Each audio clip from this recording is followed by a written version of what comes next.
오늘 두 번째 시간 신구약 중간사 함께 여러분과 나누도록 하겠습니다.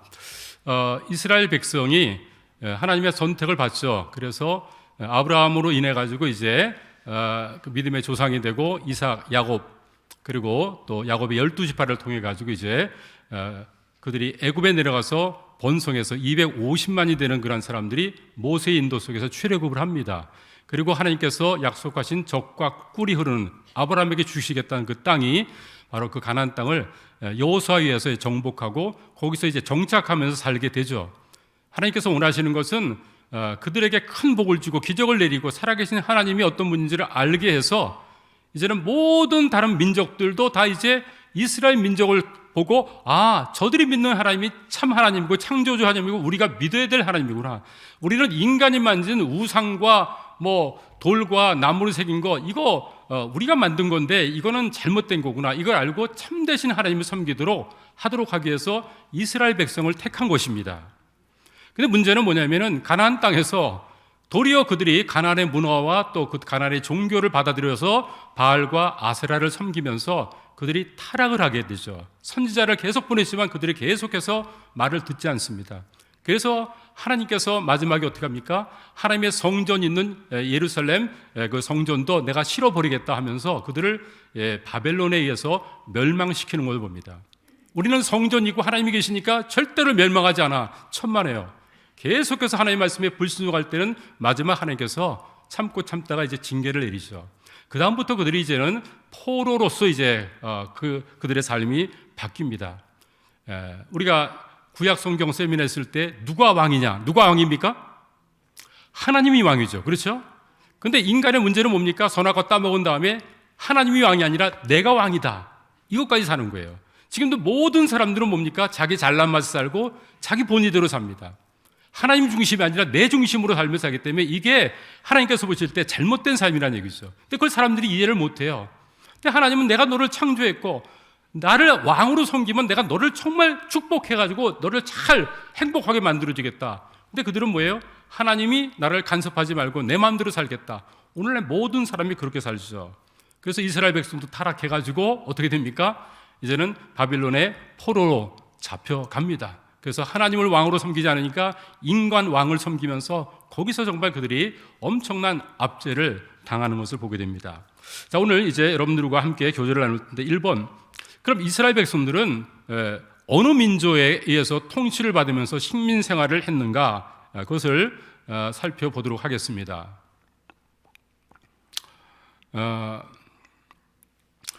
이들이 첫 번째 포로로 잡혀온 것은 물론 이제 북이스라엘은 아시리아한테 포로가 되죠. BC 722년에.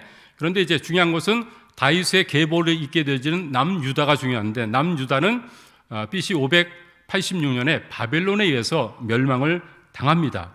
그리고 몇 년 동안 포로 생활합니까? 70년 동안 포로 생활합니다. 그때 예레미야와 또 다니엘, 에스겔 선지자를 통해서 또 그래도 하나님께서 이스라엘 백성들을 위로하시죠. 그 다음에 이 바벨론 제국이 누구한테 멸망을 당하냐면은 페르시아한테 멸망을 당합니다. 그래서 페르시아의 첫 번째 왕인 이 고레스 왕이 바벨론을 정복하고 이제 제국을 이루게 되는 것입니다. 그래서 200년 정도 동안 이제 통치를 하면서 역시 이스라엘 백성들이 포로에서 포로 귀환을 하지만은 포로 귀환해가지고 그들이 잘 먹고 잘 살도록 하기 위해서 한 것이 아니라 이제 바벨론 때는 포로에서 다 잡아갔죠. 그러니까 이 예루살렘 어떻게 했어요? 아주 피폐해지고 황폐해졌지 않습니까? 근데 이제 고레스 왕은 어떻게 합니까? 그들을 가나안 땅 예루살렘으로 다시 보냅니다. 그리고 그 땅을 다 이제 일궈가지고 성전 짓고 살게 하죠. 왜요? 세금 거두려고요. 그래서 이제 200년 동안 역시 페르시아의 통치 속에서 식민 지배 속에서 이스라엘이 살게 됩니다. 그때 또 이제 마지막으로 구약에 나타난 선지자가 있는데 학개, 스가랴, 말라기가 나타나는 것을 봅니다. 이 말라기 선지자를 끝으로 이제는 구약의 선지자를 하나님께서 보내주시질 않습니다. 그래서 신약에 침례 요한이 등장할 때까지 400년의 암흑기간, 침묵기간이 있다. 그래서 오늘 성경에 나타나지 않은 신구약 중간사를 우리가 공부를 하고 있죠.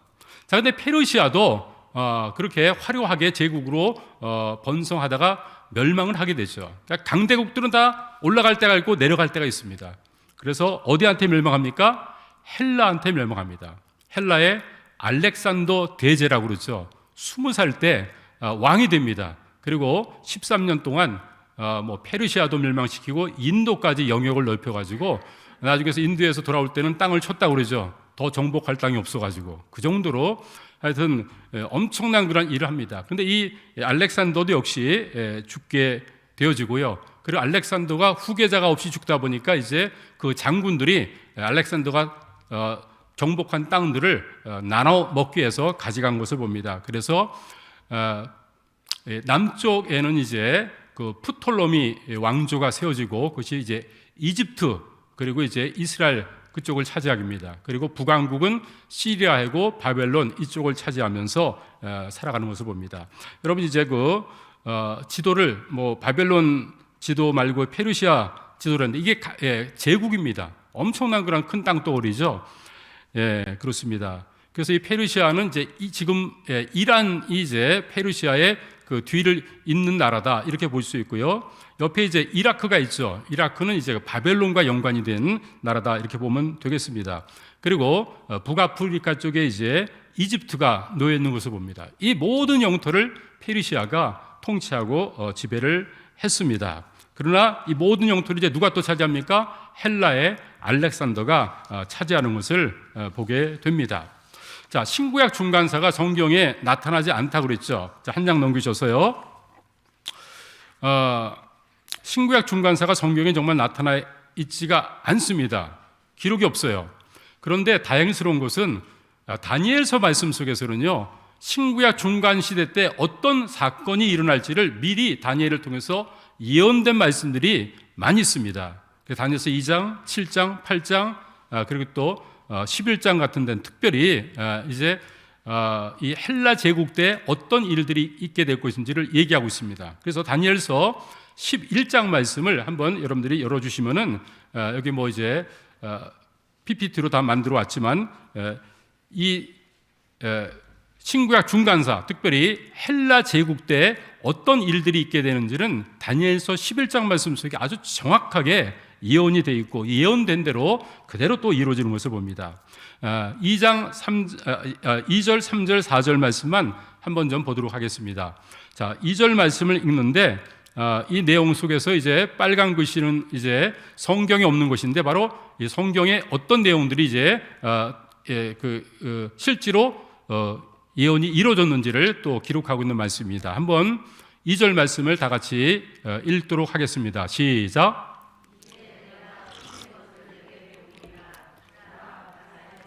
또 세 왕들 고레스, 캄비세스, 다리오 일어날 것이요 그 후에 넷째 아하수에로는 그들보다 심히 부요할 것이며 그가 그 부요함으로 강하여진 후에는 모든 사람을 충동하여 헬라 왕국을 칠 것이며 그랬습니다. 이게 그대로 이루어지는 것이죠. 신구약 중간사는 성경의 기록이 없지만 다니엘서에 예언된 그런 말씀대로 바사왕 페르시아죠. 거기에 세 왕 고레스, 캄비세스, 다리오 그리고 네 번째 왕이 다리오의 아들인 아하수에로. 아하수에로는 이제 누구의 남편이죠? 에스더의 남편입니다. 에스더의 남편입니다. 그리고 세계사 속에서는 크세르 크세스라라는 그런 이름으로 더 알려진 왕인데 이 왕이 이제 어떻게 되냐면은 다리오가 이제 헬라를 정복하려는데 실패하거든요. 그래서 10년 후에 이제 또 아들인 아하수에로가 이제 많은 군사를 이제 모집해 가지고 이제 전쟁을 합니다.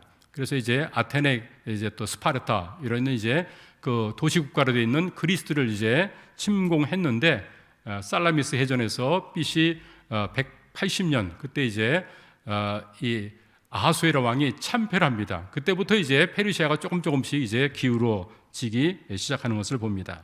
자, 그다음에 3절 말씀에는 또 이런 말씀이 있습니다. 같이 읽겠습니다. 시작. 장차 한 능력 있는 왕 알렉산더가 일어나서 큰 권세로 다스리며 자기 마음대로 행하리라. 그러니까 바사 제국이 이제 멸망한 다음에는 누가 나타나면은 헬라의 강한 왕이 나타나는데 능력 있는 왕, 이게 바로 알렉산더가 나타날 것을 이제 다니엘서 11장 2절에서 예언하고 있는 것입니다. 그런데 이 알렉산더는 13년 동안 정복하고 32살 나이에 죽게 되죠. 4절 말씀 읽겠습니다. 시작.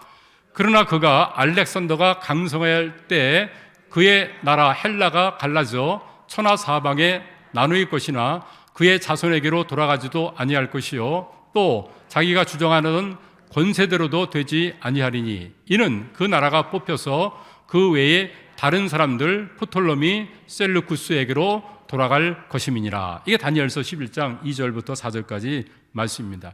이 예언의 말씀대로 그대로 200년 300년 후에 그대로 이 말씀들이 이루어져서 이 헬라 나라가 알렉산더에서 정복됐지만 그 다음에 프톨로미에고 또 셀루쿠스에 의해 가지고 또 이제 분할돼 가지고 이제 나라가 나눠지는 것을 보게 됩니다.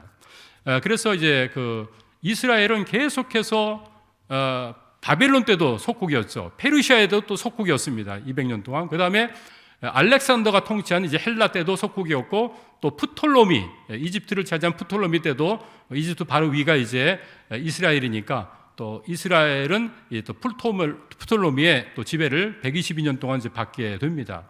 그 다음에 이제 또 셀루쿠스 왕조가 이제 그 시리아, 그러니까 아람 쪽이죠. 거기서 이제 또 아래쪽으로 내려와가지고 이제 이스라엘을 또 식민지화 만듭니다. 그러니까 460년 동안 식민지 생활합니다. 무려 460년 동안. 여러분 정말 460년 길지 않습니까 이게? 우리나라 36년 일제 식민지도 정말 아주 긴 기간이었고 굴욕의 기간이었죠. 근데 이스라엘은 하나님께 우상 숭배하면서 범죄하니까 70년 동안이 아니라 460년 동안 정말 식민 생활을 하면서 지내게 됩니다. 뭐 이 정도 되게 되지면은 460년 되면 이제 나라가 흩어져 있게 되면 나라가 없을 수도 있는데 이스라엘은 그렇지 않죠. 왜 그러냐면 유대인들은 뭐가 있어요? 선민 사상이 있죠. 하나님이 우리를 선택했다. 그 때문에 그들은 나라를 뭐 흩어져나 또 어디 있든지 간에 그들은 자기의 정체성을 가지고 또 살아간 것을 볼 수가 있습니다. 자, 그러면 두 번째 질문 한번 보도록 하겠습니다. 이스라엘은 이제 알렉산더가 죽습니다. 알렉산더가 죽은 다음에 이제는 어떤 나라의 지배를 받는지 이게 신구약 중간사 속에서 이제 헬라와 연관된 것이 제일 중요합니다. 우리는 사실상 페르시아도 조금 알고 로마도 압니다. 근데 페르시아와 로마 사이에 뭐가 있어요? 헬라가 있다고 그러죠. 이 헬라를 우리가 이해하면은 중간사를 그냥 다 꿰뚫을 수가 있습니다. 그래서 오늘 공부만 하면은 중간사를 잘 이해할 수 있겠다 생각을 합니다. 자, 어느 나라의 지배를 받냐면은 첫 번째는 헬라의 지배를 받죠. 그래서 이제 알렉산더가 이제 통치할 때 역시 이제 이스라엘은 알렉산더 통치 속에 들어갑니다. 그 다음에 이제 알렉산더가 죽은 다음에 나라가 이제 넷으로 나누다가 이제 이스라엘과 연관된 나라는 위쪽에는 셀루쿠스, 아래쪽에는 프톨로미. 좀 어렵지만은 이거는 역사 속에 있는 것이니까 여러분들이 좀 이해하고 좀 또 함께 여러분들이 익숙하게 이것이 좀 받아들였으면 좋겠어요. 자, 프톨로미 왕조는 이집트를 차지한 그런 왕조다. 이렇게 보면 되겠어요. 자, 여기에 프톨로미 왕조의 식민 지배를 122년 동안 받게 됩니다. 프톨로미 왕조 속에서 두 번째 왕이었던 프톨로미 2세가 했던 것 중에 가장 중요한 것이 뭐냐면 알렉산드리아에 큰 도서관을 만들고 그리고 이제 히브리 성경을 이제 가지고 오는데 그 당시에는 다 이제 그 알렉산더가 헬라어를 보급시키고 헬라어가 공용화되다 보니까 이제 유대인들도 이제 다 흩어지다 보니까 유대인들도 이제 히브리 말을 모르는 거예요. 사람들은 히브리 말을 몰라요. 근데 헬라 말은 다 알거든요. 그러니까 어떻게 합니까? 많은 사람들에게 이 정말 귀한 이 하나님 말씀 이것을 이 유대인의 경전으로 보이는 이 히브리 성경을 번역을 해서 모든 사람이 알게 하면 좋겠다. 그래가지고 이제 헬라어로 번역하는 성경 작업을 합니다. 두 번째 왕이요. 그래서 만들어진 것이 셉스와전트라고 이제 70인역 이제 성경이 만들어지는 것을 봅니다. 그래서 이제 이 번역된 이제 그 헬라어 히브리 구약 성경이 헬라어 성경으로 다 번역되다 보니까 이걸 통해서 많은 사람들이 성경을 이해할 수 있는 그런 일들이 주어지고 사도 바울 때도 이제 가는 곳마다 뭡니까? 이 헬라어로 번역된 이 성경을 가지고 또 이제 그 헬라 문명 속에 있는 그런 사람들에게 복음을 또 효과적으로 전할 수 있게 되는 것을 봅니다. 그 다음에 이제 프톨로미 왕조가 이제 좀 기울어지니까 그 틈을 타가지고 위에 있는 셀루쿠스 왕조, 시리아, 아람 쪽이죠. 그쪽에 있는 이제 그 왕조가 또 이스라엘도 이제 또 침공합니다. 그래서 또 이제 다스리게 되는데, 이제 우리가 제일 그 눈여겨봐야 될 것이 셀루쿠스 왕조 때 안티오쿠스 4세가 어떤 일을 이스라엘에게 행했는가, 요걸 우리들이 핵심적으로만 알게 되지면은 오늘 이제 공부 중에서 여러분들이 모든 것을 이해했다 이렇게 봐도 무방합니다. 자, 그러면요 지도를 한번 또 살펴보게 되지면은, 자, 보게 되죠. 그러니까 페르시아 아까 제국 봤지 않습니까? 그 제국을 누가 차지합니까? 셀루쿠스 왕조가 차지합니다. 그 다음에 이 아래쪽, 이제 그쪽이, 아래쪽이 이제 어디냐면 이집트 쪽입니다. 이집트 쪽은 누가 차지합니까? 프톨로미 왕조가 차지하죠. 이들이 세력을 넓히기 위해서 이제 계속해서 이제 전쟁을 치릅니다. 6차례에 걸쳐가지고 150년 동안 전쟁을 치르거든요. 그러니까 이게 이제 그 다니엘서 11장 말씀 보면은 남왕국 또 북왕국 이렇게 돼 있어요. 그 남왕국은 뭐예요? 프톨로미 왕조다. 여러분들이 다니엘서 11장을 읽게 되어지면은 남왕국이라는 것을 쭉 보면 이게 다 프톨로미 왕조, 이집트를 얘기하는 거구나. 그 다음에 북왕국을 계속 또 언급되는 것을 보면 이게 셀루쿠스 왕조를 얘기하는구나. 여러분들이 그렇게 이해하면서 이 지도를 보면서 여러분들이 성경을 읽으면은 다니엘서 11장 말씀도 조금은 여러분들이 이해를 할 수 있으리라 생각을 합니다. 자, 그래서 150년 동안 이제 전쟁을 하는데, 맨 처음에는 여러분 프톨로미 왕조 보면 이제 초록색으로 되어 있는데, 왕조 그 위에가 어디냐면 이제 그쪽에가 바로 그 이스라엘입니다. 가나안 땅이거든요, 거기가요. 그래서 프톨로미 왕조가 먼저 차지했어요. 120년 동안 통치를 했는데, 나중에는 셀루쿠스 왕조가 이제 또 커지면서 안티오쿠스 3세에 의해 가지고 이제는 이 예루살렘과 이제 그 이스라엘이 누구에게 속국이 되냐면은 셀루쿠스 왕조에게 속국이 된다. 그래서 프톨로미하고 셀루쿠스 왕조를 잇는 그 역할 속에, 완충 역할 속에 바로 이스라엘이라는 나라가 들어있다는 것입니다. 아시겠죠? 그러니까 여기서 여기를 차지해가지고 이제 교두보로 만들어서 이제 올라가고 내려가고 이런 일이 있으니까 이스라엘이 중간에 껴가지고 고래 싸움에 새우등 터지듯이 그런 일들을 많이 겪었구나라는 것을 우리가 이해할 수가 있을 겁니다. 자, 그럼 이제 3페이지로 가서 3번 질문을 보겠습니다. 그러면은 이 프톨로미 왕조하고 셀루쿠스 왕조가 이제 더 많은 이제 세력을 차지하기 위해서, 왜냐하면은 알렉산더는 모든 나라를 통치했지 않습니까? 전 세계 제국을. 그러니까 알렉산더 후예가 나다 이렇게 생각하는 거예요. 그러니까 프톨로미 왕조, 너희를 내가 다 정복해야 돼. 알렉산더의 후예니까 다 내 것이 돼야 돼. 이런 마음을 갖는 것입니다. 그러니까 지금 이제 소련이 이제 그 해체된 다음에 이제 러시아가 되어지고, 또 소련에서 이제 많은 그런 나라들이 독립했지 않습니까? 그 가운데 하나가 이제 우크라이나 아닙니까? 근데 이제 푸틴이 어떻게 하는 거야? 이거 옛날에 다 소련 영토인데 너희들이 뭐 독립해가지고 이렇게, 이거 우리 영토야. 그래가지고 침공한 거 아닙니까? 그런 것처럼 지금 셀루쿠스 왕조이고 프톨로미 왕조는 이거는 다 알렉산더의 후예가 갖게 될 영토야. 이런 식으로 해가지고 전쟁을 계속했다. 그 말인 것이죠. 그래서 세계사를 보면 이게 다 전쟁사입니다. 전쟁사는 뭐예요? 땅 따먹게 하는 곳입니다. 더 많은 땅을 차지하고, 그래서 엄청난 그런 전쟁들을 하는 것을 보는데, 성경 또 이제 신구약 중간사 속에서도 또 예외가 아닌 것을 봅니다. 자, 그런데 이제 세 번째 질문 속에서 셀루쿠스 왕조이고 프톨로미 왕조가 서로 다투는 동안에 150년 동안에 6차례 큰 전쟁을 하거든요. 이때 이제 도시국가였던 로마가 이제는 강대국으로 서서히 부상을 하게 되는 것을 봅니다. 그래서 보세요. 바벨론 제국 어디한테 망해요? 페르시아한테 망하죠. 페르시아 제국 어디한테 망해요? 알렉산더한테 망하죠. 알렉산더가 죽은 다음에 어떻게 돼요? 프톨로미가 이제 또 통치하죠. 그 다음에 또 셀루쿠스가 통치하죠. 이들이 서로 전쟁하면서 약해지니까 누가 이제 또 나오니까 로마 제국이 또 나오는 것을 보게 됩니다. 아시겠죠? 그러니까 로마 제국은 어떻게 해서 강대국이 되냐면은 지금 우리가 이제 성경을 함께 공부하는 이 모든 것 속에서 이 배경, 지도가 어딘지를 알아야 돼요.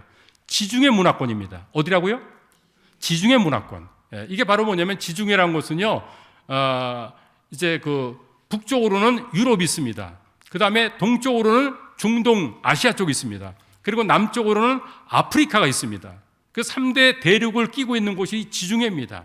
그래서 성경의 역사는 바로 이 지중해 문화권을 끼고 다 일어났던 그러한 역사인 것을 우리가 유의할 필요가 있습니다. 그래서 하나님께서는 전 세계를 통치하지만 특별히 성경 역사는 지중해 문화권에 국한해가지고 우리가 이해할 수 있도록 그렇게 또 하나님께서 또 역사하시는 것을 보게 됩니다. 자, 그런데 이 지중해 문화권 속에서 이제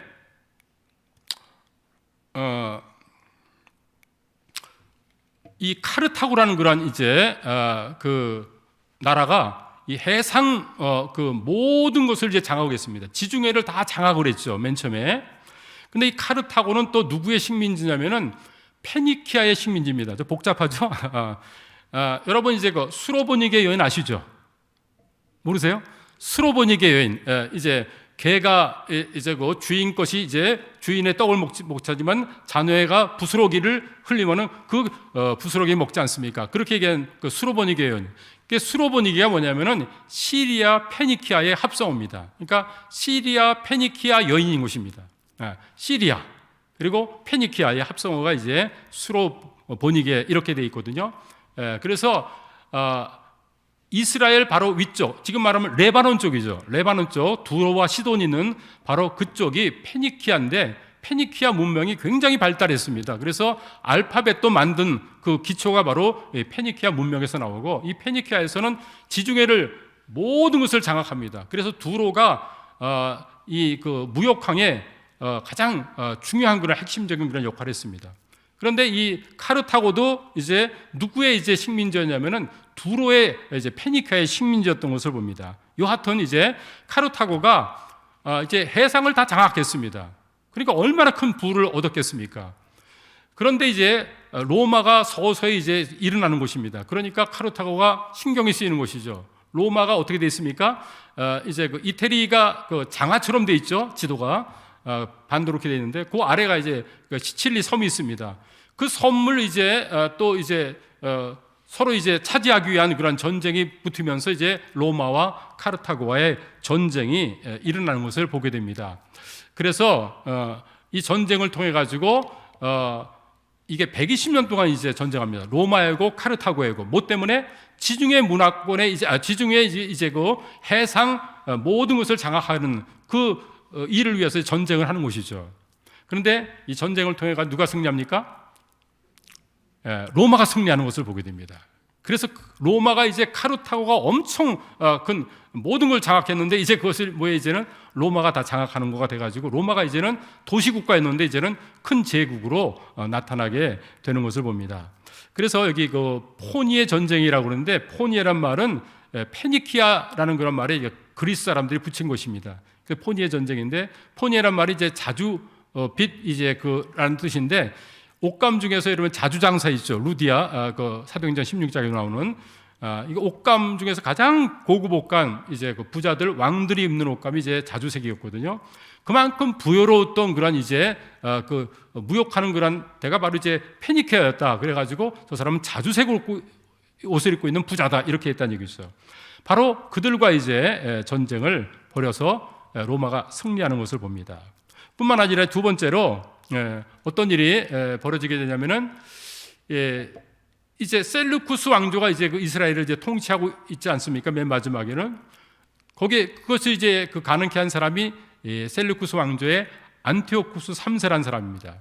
근데 이제 그 카르타고의 한니발이라는 그런 그 장군이 있습니다.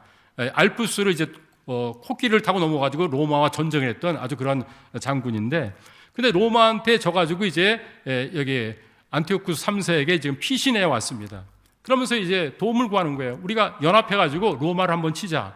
그러니까 솔깃한 거죠. 로마를 치게 되어지면 우리가 해상도 다 잡고 우리가 이제 통치할 수 있겠다. 그래서 로마와의 전쟁을 지금 셀루쿠스 왕조의 안티오쿠스 3세가 이제 하는 것이죠. 근데 거기서 또 로마한테 패하는 것입니다. 패해가지고 거액의 이제 전쟁 배상금을 내는 것이죠. 이번에 이제 또 우크라이나에서도 이제 전쟁 배상금을 700조 정도 이제 그 러시아한테 받아야 된다. 뭐 줄지 안 줄지 모르지만 그만큼 피해가 났으니까 그 이제 국제 재판소에 신청하겠다 그런 얘기를 하는데, 로마한테 패했는데 이건 정말 줄 수밖에 없도록 그렇게 됐습니다. 그래서 셀루쿠스 왕조의 그 안티오쿠 3세가 가가지고 패한 다음에 가가지고 신전마다 돌아다니면서 신전엔 금들이 많이 있으니까 그걸 이제 걷어가지고 로마한테 바치는 그런 일을 하다가 우리 신전에 가가지고 이렇게 그 물건을 훔쳐가지고 도둑질해서 이렇게 로마한테 바친다 그래가지고 또 이 암살을 당해가지고 처참하게 또 죽게 됩니다. 예, 안티오쿠 3세가. 자, 그래서 로마의 영토가 엄청나게 이제는 넓어지게 됩니다. 그래서 카르타고를 이제 무찌른 다음에는 지중해는 다 이제 로마가 통치하게 되어지고 이제는 헬라의 알렉산더 대제가 이제 통치했죠. 그러니까 아까 봤던 페르시아 제국, 그걸 이제 누가 통치하냐면 알렉산더가 통치했는데 이제는 그 모든 알렉산더가 통치했던 지역을 다 누가 통치합니까? 로마가 통치합니다. 그래서 로마는 이제 모든 길을 닦아가지고 모든 길은 로마로 통한다 하면서 하여튼 지중해 문화권은 이제 모든 것이 이제 로마의 통치하에 있었습니다. 사실상 로마는요, 이 이탈리아 반도 여러분 초록색 짙게 나온 거 있죠? 거기에 조그만 소도시입니다. 도시국가였어요. 그런데 이태리 반도를 이제 차지했는데 이제 카르타고에서 이제 그 전쟁에서 포니의 전쟁에서 승리한다면은 지중해 문화권을 다 먹고 또 이제 셀루쿠스 왕조와 전쟁에서 이겨가지고 이제는 모든 페르시아 쪽까지 다 이제 로마의 지배 가운데 있게 됐다는 것입니다. 그래서 이제 로마의 지배 속에 있을 때 이제 예수님께서 오시고 신약이 이루어지지 않습니까? 그러니까 로마를 우리들이 또 잠깐 알 필요가 있습니다. 자, 그러면은 이제 헬라 제국 속에서 알렉산더가 죽은 다음에는 누구예요? 프톨로미. 그렇죠. 근데 프톨로미의 이제 속국이었다가 누구의 속국이 됐습니까? 셀루쿠스 왕조의 속국이 됩니다. 이스라엘이요. 이 셀루쿠스 왕조의 속국이 됐는데 이제 안티오쿠스 3세가 로마한테 패했다고 그랬죠. 그 전쟁 이제 배상금을 주고 그리고 이제 암살당했습니다. 그 다음에 왕이 된 사람이 누군지 4페이지를 통해서 한번 보도록 하겠습니다. 4페이지를 통해서 보게 되지면은 제목을 한번 더 읽어보겠습니다. 4페이지 질문이요. 시작. 셀루쿠스 왕조의 안티오쿠스 4세는 이집트를 정복하려다가 어떤 결과를 갖게 되나요? 자, 이집트 쪽에는 프톨로미 왕조라고 그랬죠. 그리고 이제 셀루쿠스 왕조는 이제 그 북쪽에 시리아 쪽에 이제 아람 쪽에 있는 곳입니다. 그러니까 호시탐탐 이제 이집트의 프톨로미 왕조를 이제 침공하기 원했는데 이게 군사력과 모든 것이 비등비등하면은 이게 좀 어렵죠, 그렇죠? 근데 지금 프톨로미 왕조가 좀 많이 좀 기울어 있는 그런 것을 딱 보니까 기회는 찬스다 그래가지고 그때 침공을 합니다. 그래서 안티오쿠스 4세가 이제 이집트를 정복하고 승리를 합니다. 그러니까 이제 뭐냐면 프톨로미 왕조 이집트에서는 어떻게 되냐면 로마한테 SOS를 치가지고 우리를 좀 도와달라는 것입니다. 그러니까 로마가 뭐라고 하냐면 안티오쿠스 4세한테 그 이집트 그냥 놔두고 너희 땅으로 돌아가. 그러지 않으면 가만 안 있을 거야. 그런데 바로 위에 왕이 누구였어요? 안티오쿠스 3세 아닙니까? 카르타고 이제 도와주다가 로마한테 엄청 이제 참패했거든요. 전쟁 배상금도 엄청 했는데 이 로마와 또 내가 싸우게 되지만 이건 아니거든요. 이집트는 먹을 수 있지만 로마와는 이제 안 되는 거거든요. 그러다 보니까 어떻게 됩니까? 이집트를 먹을 수 있는데 로마가 철수하라고 그러니까 할 수 없이 철수하는데 분한 마음을 가지고 이제 올라갑니다. 올라가는 가운데서 이제 이집트에서 올라가면은 시리아로 올라가려면 어디로 가야 돼요? 이스라엘을 거쳐가야 되죠. 그러니까 예루살렘으로 가는 것입니다. 그런데 이제 알렉산더 이후부터는 뭐냐면은 알렉산더는 땅만 정복하지 않고 어떻게 했어요?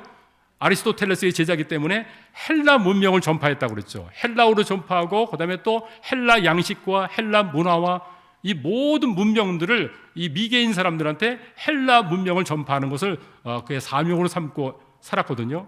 그러니까 그 후계자였던 이제 프톨로미라든지 또 셀루쿠스 역시도 또 모든 것을 헬라어로 만들고 헬라어를 수도로 만들고 뭐 그랬던 것을 보게 됩니다.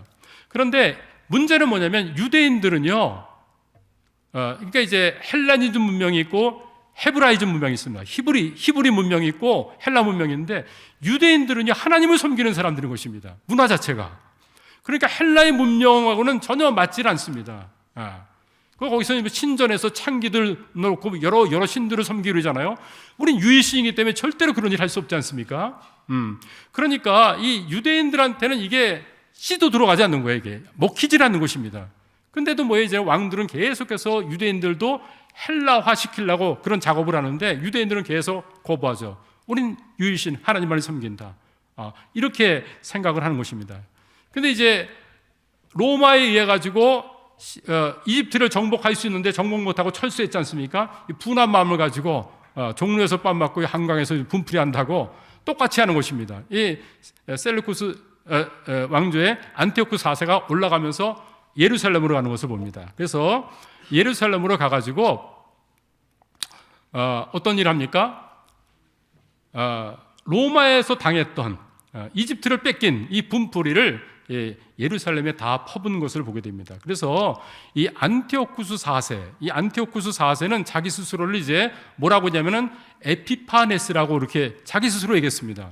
근데 에피파네스라는 뜻이 뭐냐면은 신의 현현, 신이 나타났다라는 뜻이에요. 그래서 자기를 신격화했습니다. 안티오쿠스 4세가 바로 안티오쿠스 에피파네스다, 신의 현현이다, 그렇게 얘기했습니다.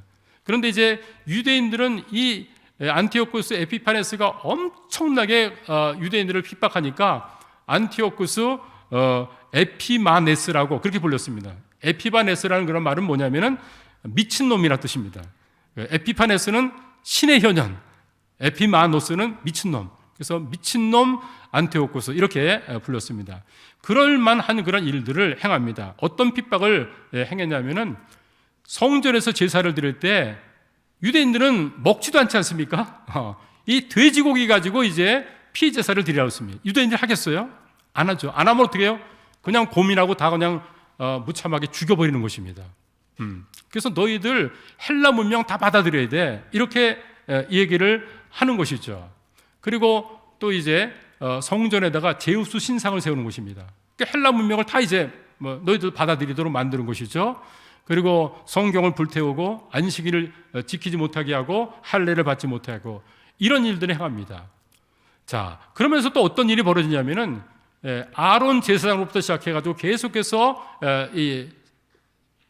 다윗 시대에도 사독이 이제 제사장의 그 역할들을 계속 이어서 레위 지파에서 제사장 가문들만 제사장의 역할을 했었죠. 그런데 안티오쿠스 에피파네스 이때 되면 어떻게 합니까?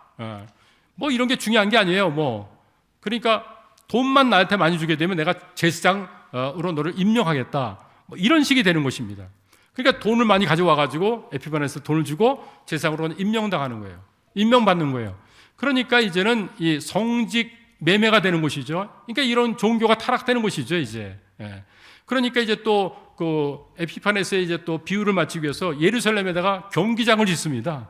그리고 거기서 막 경기하게 되는데 이 경기장에서는 어떻게 되냐면은 남자들끼리 이제 거기서 이제 뭐 여러 가지 이제 경기를 하는데 나체로 모든 것을 벗고 하는 겁니다. 여자들은 입장을 못하게 하고. 그런 헬라의 어떤 그런 문명들이 계속해서 이제 예루살렘까지 들어오니까 이걸 또 대제사장이 앞장서 가지고 하니까 이게 기가 막힌 것이죠. 그래서 이제 이런 일들이 벌어지게 됨으로 인해 가지고 참 유대인들이 이건 아니다 이렇게 생각하는 그런 사람들이 있었어요. 또 거기에 또 함께 헬라화되는 일이 괜찮다 하면서 또 함께 따라가는 일이 있어가지고 타락도 되어지고, 그러나 이건 헬라 문명을 받아들이면은 우리의 신앙을 찾을 수가 없다 해가지고 자기의 믿음을 또 지키는 유대인들이 또 생기게 됐습니다. 자, 그래서 이제 어떤 일이 벌어지냐면 안티오쿠스 에피파네스의 핍박으로 인해서 유대인들에게 발생하는 그런 일이 뭐냐면은 유대인들은요, 안식일에는 어떻게 합니까? 안식일에는 촛불도 켜지 않지 않습니까? 그렇죠? 산에 이제 나무하러 갔다가 이제 돌 맞아 죽는 걸 민수기에서 보지 않습니까? 안식일을 거룩하게 지키라고 말했죠. 그러니까 6일 동안은 일하고 안식일에는 아무것도 하지 않았습니다. 그러니까 이 이방 민족들이 이제 유대인들을 공격하면 어느 날 오겠어요? 안식일날 쳐들어오죠. 안식일날 쳐들어오면요, 그들은 전쟁하고 이렇게 나가는 것이 아니라 가만히 있어요. 그날은 이제 거룩하게 안식일 지키라고 그랬으니까. 일하면 안 되니까. 전쟁하는 것도 일이니까. 그럼 가만히 있다고 그냥 죽는 거예요. 그러니까 그들은 동굴로 피신해가지고 다 숨어 있으면은 거기서 뭐 1000명 그냥 다 동굴에 있는 사람들 그냥 뭐 다 잔인하게 죽여버리는 것입니다. 그래도 그걸 지켜야 돼요. 율법에서 안식일을 거룩하게 지키라고 그랬으니까. 그러니까 아주 멍청한 이제 경건한 그런 사람들이죠. 그렇지만 이들은 뭐예요? 유대인들은 하나님께서 안식일을 지키라고 그러니까 구약의 말씀대로 십계명에도 있으니까 그대로 그들은 지키는 겁니다. 그에다가 막 당하고 뭐 이런 일들이 벌어지는 것을 볼 수가 있습니다. 자, 그리고 이제 이 안식일에도 목숨을 담보하면서 하나님의 말씀을 지켰던 경건한 사람들을 가리켜가지고 뭐라고 일컬었다고요? 하시딤. 하시딤이라고 얘기했습니다. 경건한 사람들이다. 구약에 보면 이제 헤세드라는 그런 단어가 있습니다. 헤세드라는 말이 이제 은혜롭다, 자비롭다, 뭐 사랑이 많다 이런 표현으로 이제 쓸 수 있거든요. 헤세드. 너무나 이제 많이 쓰이는 그런 이제 구약의 단어인데 아마 여기서 파생된 말인 것 같아요. 그래서 하시딤이라는 그런 경건한 사람들이다 이렇게 했습니다. 그 다음에 또 이제 또 어떤 일이 발생하게 되지만 계속 핍박을 하는데 예루살렘 이제 북서쪽에 모데인이라는 그런 마을에 제사장으로 있었던 맏다디아와 또 5명의 그 아들들이 있었습니다. 거기도 이제 또 안티오쿠스 에피파네스가 이제 사람들을 보내가지고 이제 돼지 피를 딱 주고 또 주피터산 이제 뭐 이제 제우스상을 딱 놓고 여기다가 이제 신전에 대해서 그리고 돼지가 가지고 제사드리라 얘기하는 거예요. 그러니까 맏다디아가 제사장인데 이건 못한다 얘기하니까 무슨 말이냐고 이게 지금 셀루쿠스 왕조에서 지금 안티오쿠스 에피파스가 왕이 명령하는데 그걸 어기느냐. 그러니까 거기서 또 유대인 중에서 이제 또 헬라화 됐던 유대인이 가가지고 이제 어떻게 해요? 돼지 머리 가지고 이제 지키려 이제 가는 거예요. 그러니까 맏다디아 제사장이 그냥 화가 나가지고 그 사람을 죽여버립니다. 그리고 안티오쿠스 에피파네스가 보낸 사신들도 다 죽여버리는 것입니다. 이래가지고 이제 어떻게 됩니까? 이제 전쟁이 일어나는 것이죠. 그러니까 이거 누구냐? 맏다디아가 지금 우리 사람들을 죽이고 또 말을 듣지 않아? 그러니까 뭐 이제 엄청난 병력들을 가지고 이제 공격을 해오죠. 그러니까 이들이 어떻게 하면 게릴라 이제 전투를 하는 것입니다. 그래서 맏다디아와 더불어서 이제는 뭐 종교적으로 그냥 예배 드리는 것만 할 수 있는 것이 아닙니다. 이제는 이들과 더불어 싸움을 싸우지 않으면 안 된다. 그래서 어떻게 법을 바꿨냐면 안식일에도 우리는 전쟁을 할 수 있다. 이렇게 바꿔버렸습니다. 그렇지 않으면 안식일에 그냥 다 그냥 몰살당하니까. 이렇게 하면서 전쟁을 하고 하시딤에서도 정말 이거는 정말 우리나라가 이렇게 하면 다 망하고 우리의 신앙도 뺏기니까 너희들과 함께 협조하겠다. 이러면서 이제 마카비 혁명이라는 게 이제 일어나는 것을 보게 됩니다. 그래서 안티오쿠 4세가 엄청나게 이제 그 핍박을 가하니까 이로 인해 가지고 이제 마카비 혁명이 일어나는 것을 보게 됩니다. 그래서 이 마카비가 무슨 뜻인지를 우리가 좀 알 필요가 있죠. 마카비가 뭔가? 이 신구약 중가사 속에서 제일 중요한 핵심적인 것이 마카비거든요. 마카비 혁명이거든요. 유대인들이 이제 안티오쿠스 에피파네스를 대항해서 이제 전쟁을 일으킨 겁니다. 너무나 핍박을 하니까. 자, 그런데 마카비의 뜻은 망치입니다. 망치라는 그런 뜻인데 이 맏다디아의 그 아들 5명 중에서 셋째 아들의 이름이 유다입니다. 유다. 근데 유다가 뭐 게릴라전을 너무나 잘 펼치는 것입니다. 가는 곳마다 승리하는 것입니다. 그래서 야, 너는 그냥 망치로 그냥 이제 그냥 그 고슴도치 잡듯이 그냥 뭐 시리아의 군사들, 셀루쿠스의 군사들을 다 초토화시키는 겁니다. 그러니까 너는 망치다, 마카비다 이렇게 얘기했습니다. 그래서 유다라는 그런 말보다 유다를 가리켜가지고 마카비다 이렇게 했습니다. 근데 유다도 이제 또 거기서 죽게 되는 거거든요. 그럼 또 다른 형제들이 또 이제 지도자가 되어지고 그러면서 이제 이 유다로 말미암아 가지고 이제 별명으로 붙여졌던 이 마카비란 것이 이제는 그 형제들을 지칭하는 그런 말로서 이제 또 그렇게 사용되게 됩니다. 그래서 맏다디아에게 이제 5명의 아들이 있는데 유다가 이제 3번째 아들입니다. 요나단은 5번째 아들이고 시몬은 2번째 아들입니다. 그래서 이 사람들이 차례로 이제 지도자가 됩니다. 왜 그러냐면은 맏다디아가 죽죠. 그다음에 유다도 죽죠. 그다음에 또 요나단도 죽죠. 마지막에 시몬만 남거든요. 그래서 시몬이 2번째 아들이 맨 마지막까지 이제 마카비의 그 지도자의 그 계보를 잇는 것을 봅니다. 여러분들 이제 한 장 넘기게 보게 되지면은 하스몬가의 계보란 것이 있죠. 그렇죠? 하스몬가의 계보란 것이 있는데 이게 이제 보면은 맏다디아가 있고 맏다디아의 아들이 몇 명 있어요? 요한, 시몬, 유다, 엘르아셀, 요나단 5명 있죠.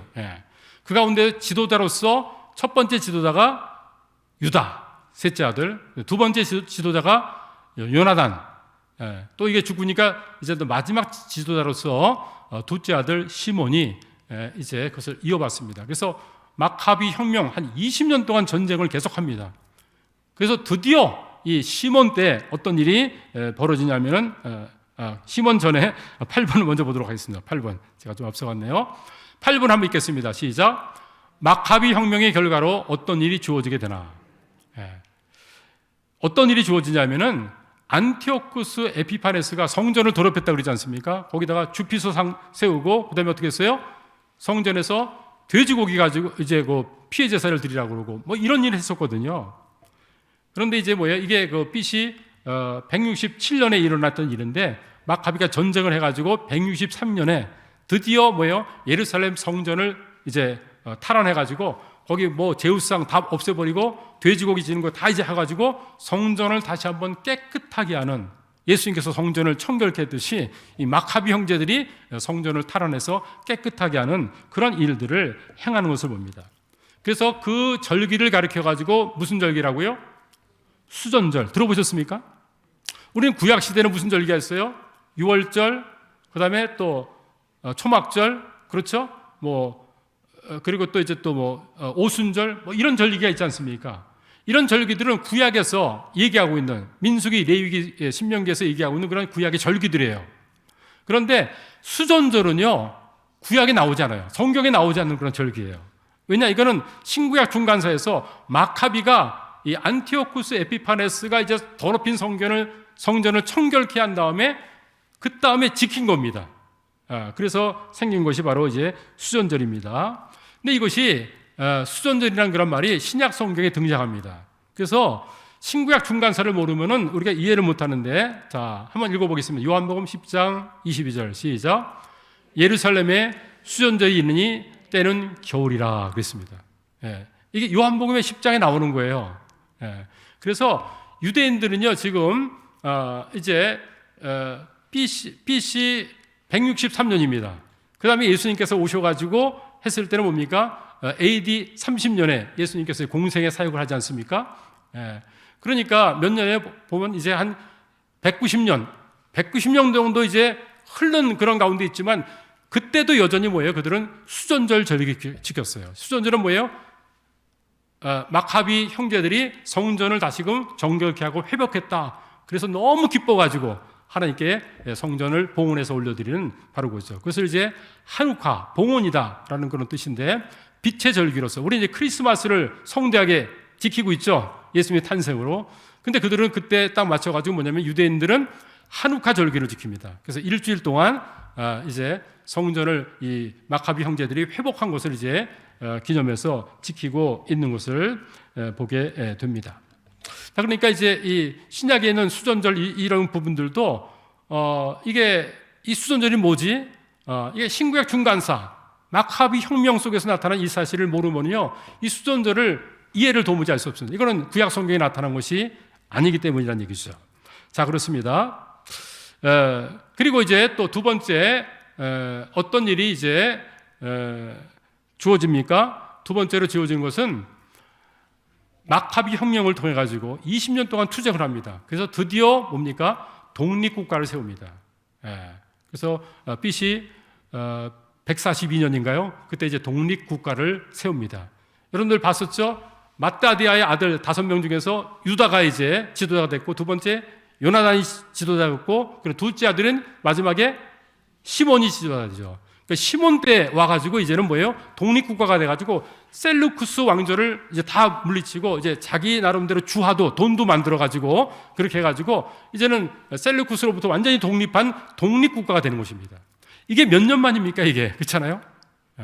460년 만인 것입니다. 그래서 이제 그 다윗 왕조로부터 시작해가지고 그들이 뭐 시드기야 때 이제는 그들이 이제 포로로 돼서 끌려가지 않습니까? 바벨론에. 그 다음부터 460년이 지난 다음에 드디어 독립국가를 이들이 세우게 되는 것이죠. 시몬 때 와가지고. 그래서 시몬은 제사장도 되고 왕도 되어지는 이 두 가지 것을 이제 가지고 나라를 굳건하게 세우는 것을 봅니다. 지난번에 이제 나눠드렸던 이제 도표지만은 다시 보게 되지만은 바벨론에서 70년, 페르시아 제국 때 200년, 헬라, 또 프톨로미에서 122년, 그리고 셀루쿠스에서 56년, 이렇게 계속해서 460년 동안 이들은 계속해서 식민 생활을 했습니다. 자기 독립된 나라가 없었습니다. 근데 드디어 마카비 혁명을 통해 가지고 뭡니까? 이들이 나라를 세워 가지고 80년 동안 이제는 독립국가를 세우게 됩니다. 이게 신구약 중간사 속에서 나타나는 그런 이야기인 것을 보게 됩니다. 얼마나 기뻤겠어요, 그렇죠? 자, 9번을 이제 보도록 하겠습니다. 근데 시몬도 이제 또 죽게 되죠. 나라를 이제 독립시킨 다음에 죽습니다. 그리고 이제 그 모든 이제 그 왕권들, 또 이제 제사장의 모든 권한들은 어디로 들어왔냐면 시몬의 아들로서 계속해서 이어지는 것을 봅니다. 그래서 여러분들이 아까 그 하스몬 왕조 한번 봤었습니까? 예, 하스몬 왕조를 보게 되지면은 이렇게 돼 있죠. 맏다디아의 5 아들 가운데 유다 있고, 맨 끝에 이제 요나단 있고, 그 다음에 둘째 아들 시몬. 이때 이제 독립을 하는 것입니다. 그리고 요한 힐카누스 해가지고 이제 아래로 쭉 가면서 또 왕자의 난들도 일어나게 되어지고, 그러다가 이제 나중에는 헤롯이 등장하고 또 이제 로마의 또 속국으로 되어지는 과정들이 그려집니다. 이 80년 동안에 이제 시몬부터 그 아래까지 연결된 것이 80년에 독립된 기간이다. 이렇게 보면은 되겠습니다. 자, 그러면 이제 9번 함께 좀 보도록 하겠습니다. 9번.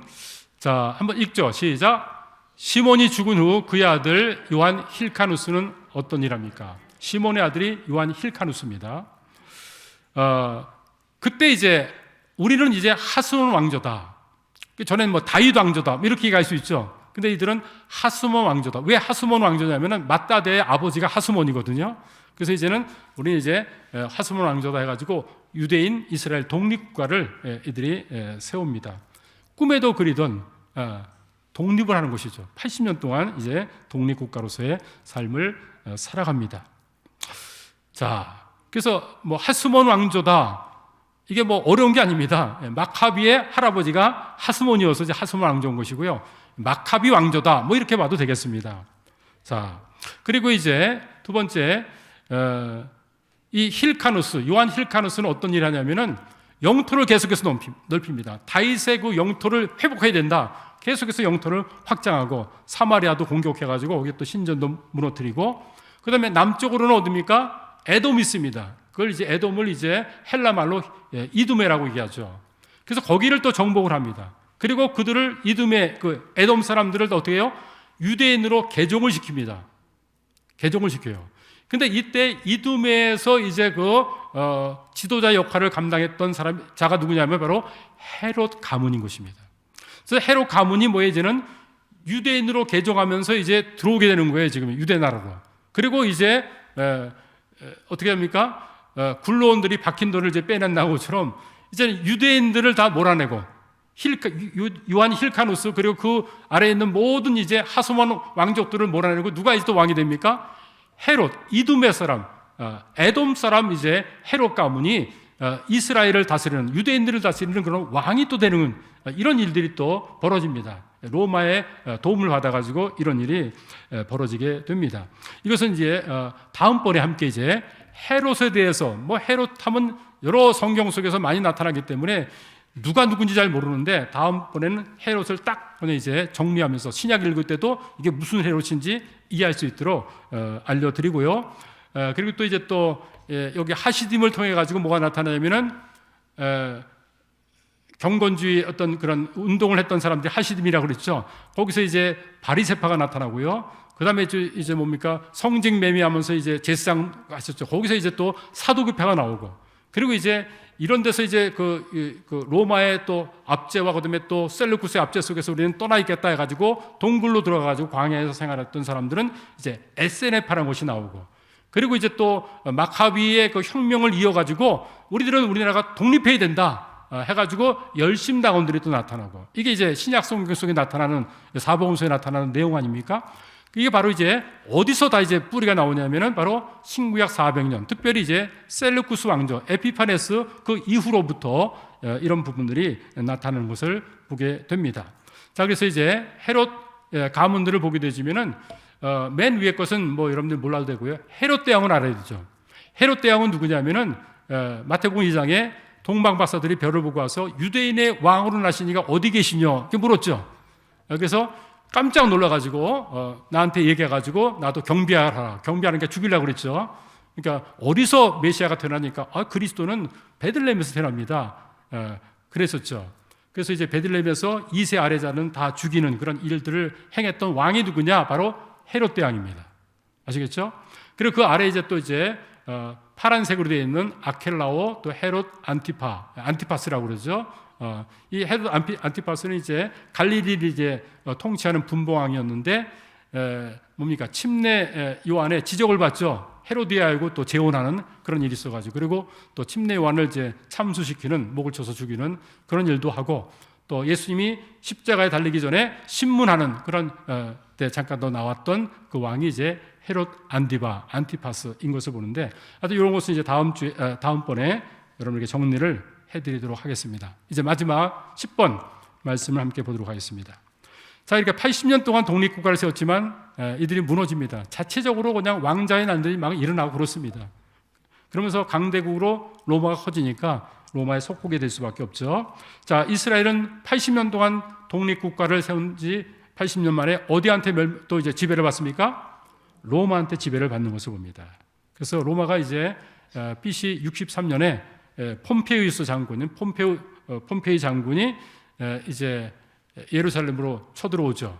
그래가지고 로마의 이제 또 속국으로 지배를 받는 것을 볼 수가 있습니다. 이때 또 옆에 기회를 잘 보면서 이 헤롯 일가들이 로마 쪽으로 쫙 붙습니다. 그래서 로마에서 왕의 칭호를 받아가지고 와가지고 또 이제 이스라엘을 왕으로 에돔 사람인데도 왕으로 유대인들을 통치하는 그런 일들이 또 신약에 벌어지는 것을 보게 됩니다. 자, 그래서 이제 그들이 얼마 동안 이제 통치를 이제 받게 되냐면은 AD 70년, 이제 신약 공부할 때는 AD 70년이 정말 또 중요합니다. 이때 AD 70년에 어떤 일이 벌어지냐면은 유다 사람들이 독립투쟁을 막 합니다. 그러다가 이제 로마에서 이제 타이투스 장군을 이제 병력과 함께 로마 사람들이 와가지고 예루살렘을 포위하고, 그리고 거기서 이제 그들이 다 멸망을 당합니다. 바벨론한테 멸망당하듯이 로마한테 완전히 멸망당하고, 그때 돌 하나도 돌 위에 남겨놓지 않고 다 무너진다고 그랬죠. 성전이 그렇게 무너집니다. 헤롯이 얼마나 성전을 리모델링을 잘했어요. 그래서 뭐 금맥기도 칠하고 막 이랬는데 불타가지고 이게 내니까 돌을 깨가지고 금을 캐가지고 해서 예수님께서 하신 말씀이 그대로 또 이루어진 것을 보게 됩니다. 그래서 AD 70년에 멸망을 당하게 되죠. 그때까지 이제 로마의 통치를 마지막으로 받고 그 다음에 이제 전 세계로 흩어지게 되는 것을 봅니다. 자, 근데도 이 예수님의 제자들도 이들의 관심사가 뭐였는지를 보도록 하겠습니다. 이들은 뭐예요? 로마의 압제에서 벗어난 거예요. 로마의 압제에 있기 전에는 뭐예요? 그들은 독립국가를 한번 맛봤잖아요. 80년 동안 마카비 왕조 속에서, 그렇죠?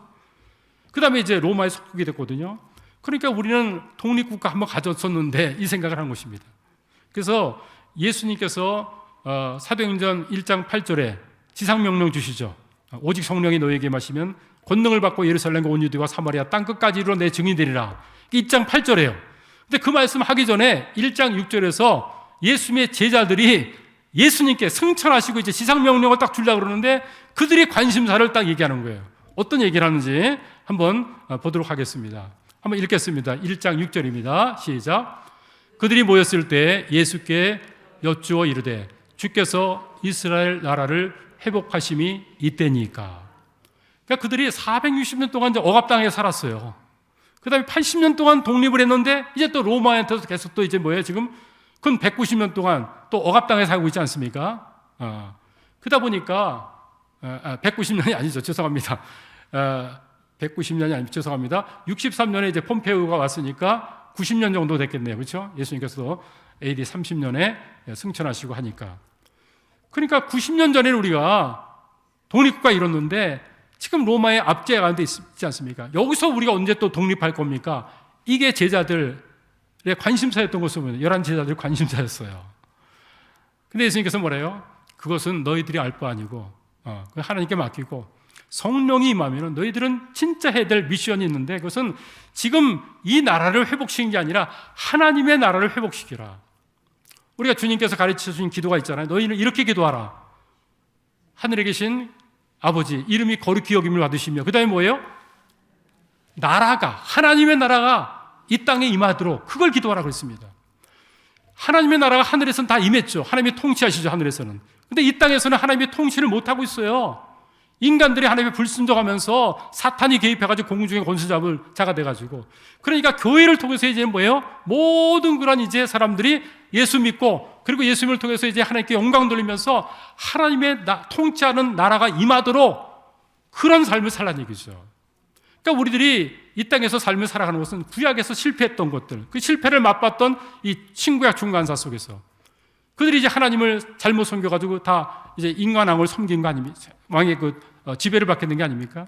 우리들은 하나님이 통치하고 하나님의 지배받는 삶을 통해서 하나님의 나라를 넓히는 일, 그 일에 우리들이 순종하고 충성을 다해서 그 일을 위해서 우리가 이 땅에 존재된 줄 믿습니다.